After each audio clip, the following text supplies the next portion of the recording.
Hello दोस्तों, स्वागत है आपका एक आर के रिएक्शन में। और मैं हूं कविता। तो आप सबने रामायण के बारे में तो सुना होगा। रामायण में जब राम भगवान, लक्ष्मण जी और सीता माता जब वनवास गए थे तो उस दौरान एक ऐसा वाकया हुआ था जब लक्ष्मण जी ने शूर्पणखा की नाक काट दी थी।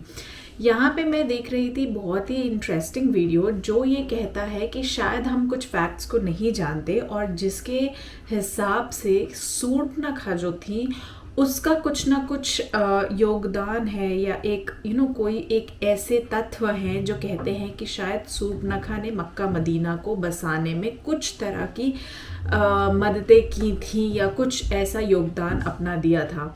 तो ये चीज़ तो मैं भी बिल्कुल नहीं जानती हूँ और ये वीडियो ऐसा क्लेम करता है। तो पहले आइए इस वीडियो को साथ में देखते हैं, उसके बाद इसके बारे में बात करेंगे क्योंकि ये काफ़ी इंटरेस्टिंग है। तो देखते हैं ये वीडियो किस हद तक सही इन्फॉर्मेशन दे रहा है या किस तरह के फैक्ट्स ये हमारे सामने रखता है। तो बिना देरी किए हुए आइए शुरू करते हैं। दोस्तों, आपको याद है रामायण की वो पात्र शूर्पणखा जिन्हें श्री लक्ष्मण जी ने उनका नाक काट दिया था।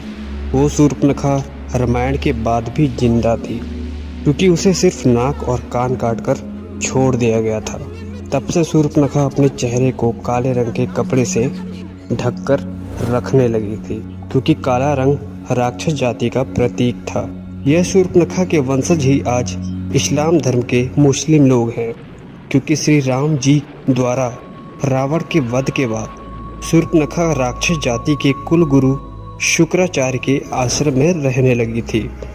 शूर्पणखा ने ही रावण के वध के बाद शुक्राचार्य जी से राक्षस जाति की सुरक्षा करने के लिए शुक्राचार्य जी से सहायता मांगी। राक्षसों का वंश खत्म ना हो इसलिए शुक्राचार्य ने शिव जी की आराधना की।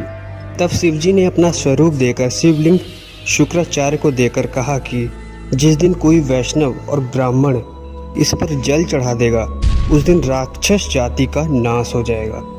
उस आत्म शिवलिंग को शुक्राचार्य ने वैष्णव मतलब हिंदुओं और हिंदू ब्राह्मणों से बहुत दूर रेगिस्तान में स्थापित किया जो आज सऊदी अरब मक्का मदीना में है।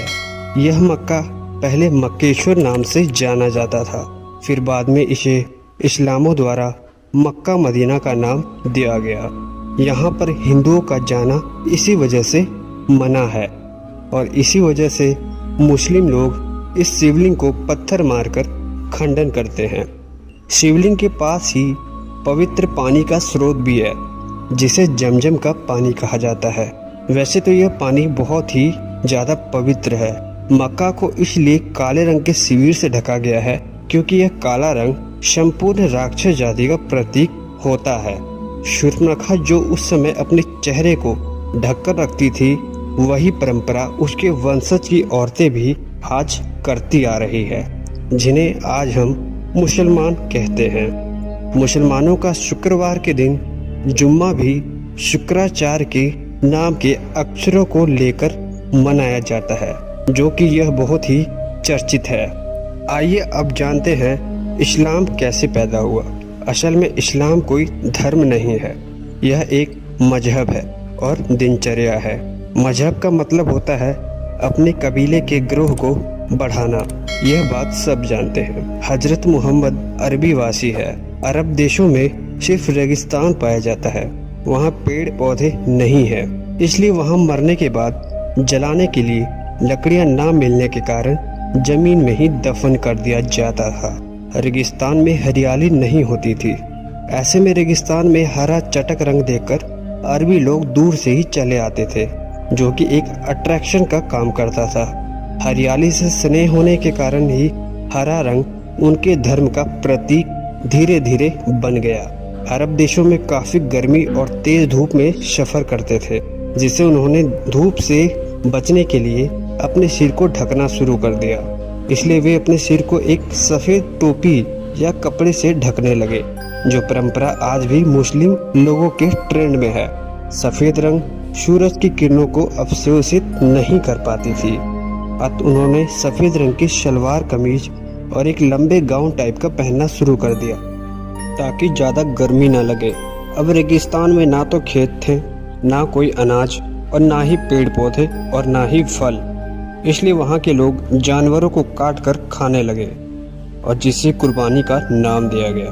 और यही कुर्बानी पर्व को मुस्लिम धर्म में मुसलमान लोग चाव से मनाने लगे और यह पर्व धीरे धीरे फैल गया।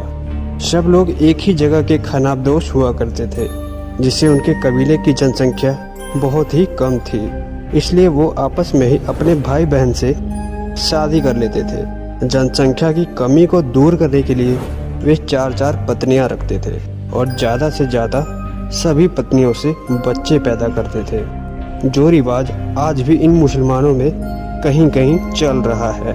खानाबदोश के कबीले क्योंकि वे एक जगह नहीं रहते थे, वे एक जगह से दूसरे जगह अपना रहन बसेरा करते थे और बहुत कम बर्तन रखते थे, जिसे वे एक थाली में 5-5 लोग खाया करते थे। एक जगह से दूसरे जगह पर पानी की कमी के कारण उन्हें पानी के लिए दूर दूर तक घूमना पड़ता था और उसका ठिकाना ढूंढना पड़ता था, जिससे इन कारणों से ही तेजी से इस्लाम पूरे विश्व में फैल गया। इसलिए इस्लाम एक धर्म नहीं, एक कबीला है, जिसे लोगों ने आपसी रहन सहन दिनचर्या को देखते हुए इस्लाम धर्म का नाम दिया।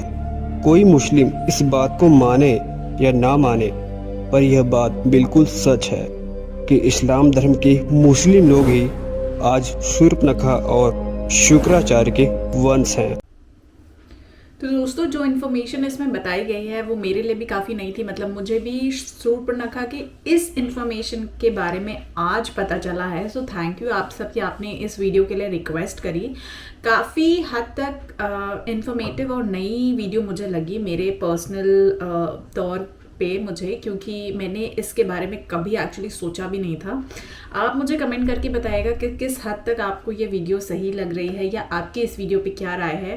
तब तक के लिए मैं मिलती हूँ आपसे अगले वीडियो में। तब तक के लिए जय हिंद, नमस्ते, सत श्री अकाल। आप सब अपना ध्यान रखिएगा, अपने परिवार में हंसते रहिए, खेलते रहिए।